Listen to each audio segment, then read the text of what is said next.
Assalamualaikum warahmatullahi wabarakatuh. Hai semuanya, apa kabar? Semoga kita semua dalam keadaan sehat walafiat ya. Amin ya rabbal alamin. Sebelumnya izin perkenalkan diri, saya Rostiana, mahasiswi Pendidikan Fisika kelas A 2020 Universitas Sultan Ageng Tirtayasa. Oke, pada video kali ini kita akan membahas mengenai momentum, impuls, dan tumbukan. Sebelum kita mulai pembelajaran, marilah sama-sama kita berdoa menurut agama dan kepercayaan masing-masing. Berdoa dimulai.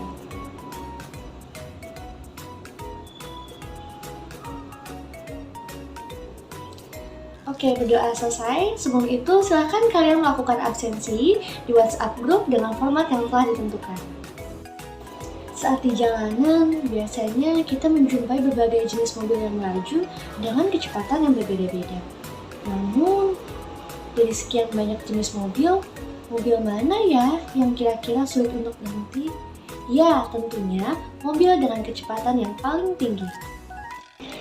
Tapi, mengapa demikian? Nah, agar pertanyaan ini terjawab, simak video ini sampai selesai ya.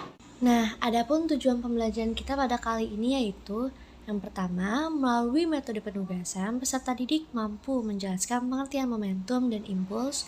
Yang kedua, melalui metode diskusi, peserta didik mampu menjelaskan hubungan antara momentum dan impuls. Dan yang ketiga, melalui video pembahasan pada contoh soal ini, peserta didik mampu menghitung momentum serta impuls pada suatu benda. Di alam ini, benda yang satu dengan benda yang lainnya bisa saling berinteraksi, misalnya ketika terjadi tumbukan. Ketika benda terjadi tumbukan, tidak hanya transfer energi, tetapi juga transfer kemampuan untuk mendobrak atau yang disebut sebagai momentum. Momentum ini berlambang P. Saat ini, kita akan mempelajari bagaimana sih suatu benda itu terjadi proses interaksi dan apa hubungannya momentum dengan besarnya lainnya yaitu impuls. Nah, ada beberapa faktor yang dapat mempengaruhi momentum, di antaranya yang pertama yaitu massa.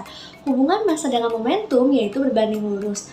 Artinya apa sih? Nah, artinya semakin besar massa, maka semakin besar pula momentumnya. Begitu pula dengan faktor yang kedua yaitu kecepatan. Semakin besar kecepatan, maka semakin besar pula momentumnya. Maka dari itu momentum dapat kita simpulkan merupakan hasil kali antara massa dan kecepatan. Sehingga P sama dengan M dikali V, di mana P merupakan momentum dengan satuan kilogram meter per sekon, M merupakan massa dengan satuan kilogram, dan V merupakan kecepatan dengan satuan meter per sekon. Dari mana ya asal momentum benda itu? Ya, tentunya momentum ini berasal dari gaya yang kita berikan. Ketika kita memberikan gaya pada suatu benda, pada saat itu pula kita memberikan sesuatu atau dobrakan atau yang lebih dikenal sebagai impuls. Impuls ini akan membuat suatu benda memiliki momentum, sehingga suatu benda ini akan mendobrak apa saja sih yang dapat menghambat pergerakan dari benda tersebut. Impuls ini dilambangkan dengan huruf I dengan satuan Newton second, yang berarti kemampuan mendobrak yang diberikan kepada benda dengan gaya F Newton selama 1 second. Nah, adapun persamaan dari impuls yaitu I sama dengan F dikali delta T, di mana I merupakan impuls dengan satuan Newton second, F merupakan gaya dengan satuan Newton, dan delta T merupakan perubahan waktu dengan satuan second. Nah, ada yang tahu apa hubungan antara momentum dan impuls? Yuk disimak baik-baik ya teman-teman. Hubungan antara impuls dan momentum ini dijelaskan oleh teorema impuls dan momentum. Teorema impuls dan momentum menyatakan bahwa impuls yang bekerja pada suatu benda sama dengan perubahan momentum yang terjadi pada benda tersebut. Hukum kekekalan momentum. Momentum termasuk ke dalam besaran yang kekal, seperti halnya energi. Artinya, jumlah momentum dua benda yang saling bertumbukan adalah konstan. Secara rinci, dapat dinyatakan jumlah momentum sebelum dan sesudah tumbukan adalah sama. Hukum kekekalan momentum dapat dituliskan secara matematis yaitu M1 dikali V1 ditambah M2 dikali V2 sama dengan M1 dikali V1 aksen ditambah M2 dikali V2 aksen, di mana M1 merupakan massa benda 1, M2 merupakan massa benda 2, V1 merupakan kecepatan benda 1 sebelum tumbukan, V2 merupakan kecepatan benda 2 sebelum tumbukan, V1 aksen merupakan kecepatan benda 1 setelah tumbukan, dan V2 aksen merupakan kecepatan benda 2 setelah tumbukan. Oke, yang selanjutnya yaitu mengenai tumbukan. Tumbukan adalah pertemuan dua benda yang relatif bergerak. Tumbukan ini dibedakan menjadi tiga. Yang pertama, tumbukan lenting sempurna. Yang kedua, tumbukan lenting sebagian. Dan yang ketiga, tumbukan lenting tidak sempurna. Secara matematis, nilai koefisien restitusi adalah E sama dengan V1 dikurangi V2 per V1 dikurangi V2, di mana untuk tumbukan lenting sempurna nilai E sama dengan 1, untuk tumbukan lenting sebagian nilai E lebih dari 0 dan kurang dari 1, dan untuk tumbukan lenting tidak sempurna nilai E sama dengan 0. Selanjutnya yaitu contoh soal. Sebuah softball bermassa 150 gram dilemparkan ke arah kanan dengan kecepatan 20 meter per second.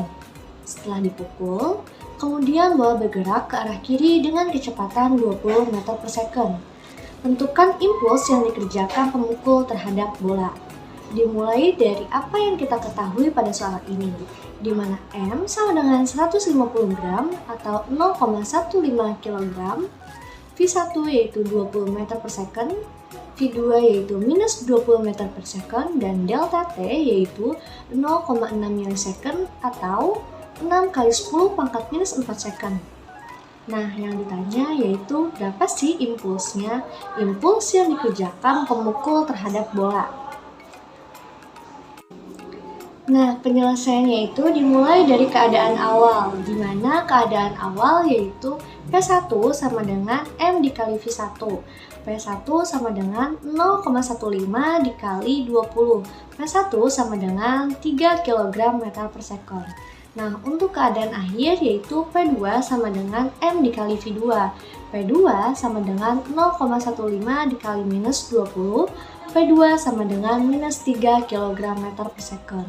Nah, untuk impuls sendiri yaitu I sama dengan P2 dikurangi P1. I sama dengan minus 3 dikurangi 3. I sama dengan minus Newton second. Oke, selanjutnya untuk mengasah kemampuan adik-adik, saya berikan latihan soal ya. Soal tersebut dikerjakan dan dikumpulkan melalui email dengan email yang telah saya kirimkan ke WhatsApp group.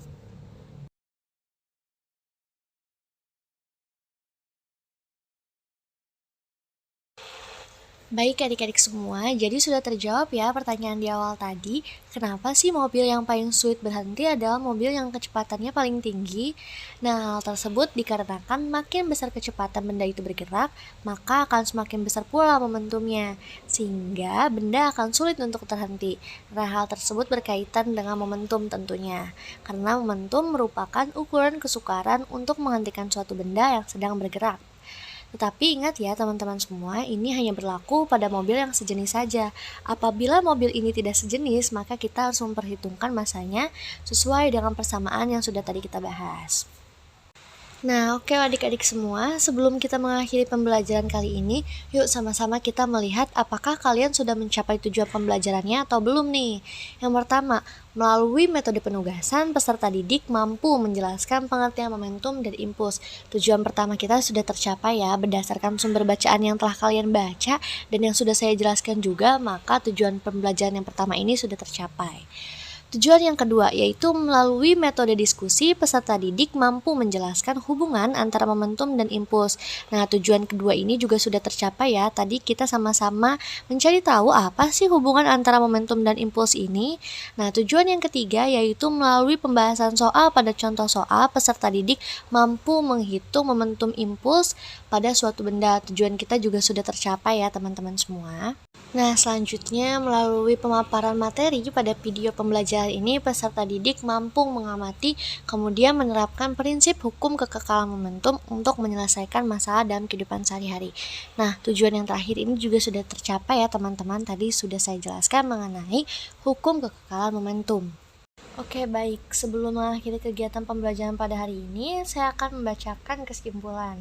Jadi, momentum didefinisikan sebagai besaran yang dimiliki oleh benda yang bergerak. Besarnya momentum akan bergantung pada massa dan kecepatan. Sedangkan impuls adalah hasil kali antara gaya rata-rata dan selang waktu gaya tersebut. Sementara itu, hubungan antara impuls dan momentum menyatakan bahwa impuls yang bekerja pada suatu benda sama dengan perubahan momentum dari benda tersebut. Oke, kita akhiri pembelajaran ini dengan berdoa menurut kepercayaannya masing-masing. Berdoa dimulai. Oke, berdoa selesai. Terima kasih atas perhatiannya semua. Wassalamualaikum warahmatullahi wabarakatuh.